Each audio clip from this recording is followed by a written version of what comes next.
And here is a good friend, outstanding writer for whatever newspaper or internet service he is on. His name is Ian O'Connor.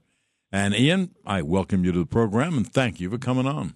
Hey, John, it's always great to talk to a legend. How are you? The legend's okay, I guess. Good. Hanging in there. You know, just one thought before I get to more important things. Yankees got really beaten again today, and their bullpen got beaten up and whatever. And I just noticed on the screen that it says Aaron Boone's press conference is coming up, on their postgame. And you know that the media would love him to knock his team. And you know what, Ian? That's not possible.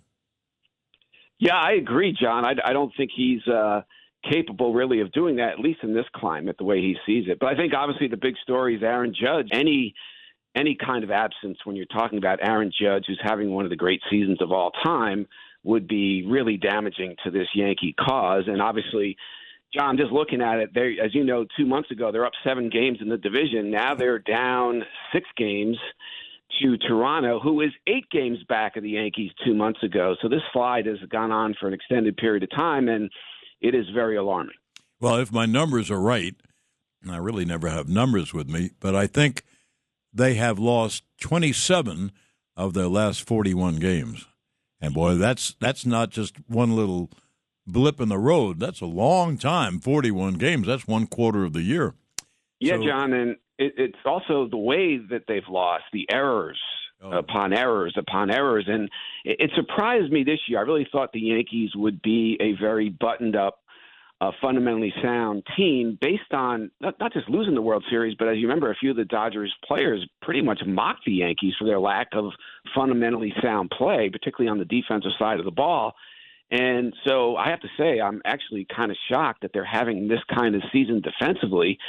Their new addition at third base, McMahon, did make a very good play in the 8th inning, backhanded dive. So, and he is a very good defender at third base, not great offensively, but it is what they need. And so, but just play the underdog card, which is a card the Yankees don't often get to play. There are 3 wild card spots to be handed out. I would think the Yankees could still contend for one of those. And then once you get in the tournament, you could be a feel-good story if you can make a run without Aaron Judge.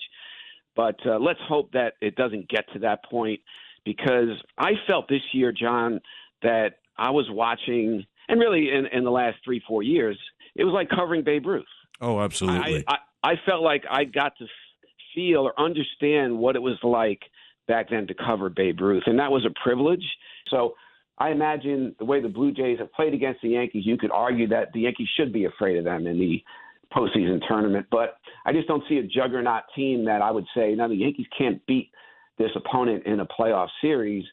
And it's the one thing, when Soto left the Yankees and went to the Mets, he put himself on the Dodgers side of the draw, which is going to make it more challenging to get to the World Series. And I still think the Yankees have as good a chance as anyone, as long as Judge is going to be back and be okay, at least offensively, as anyone in the American League to make the World Series, to get back to the World Series. You know, they always talk about the Yankees have 2 extra players.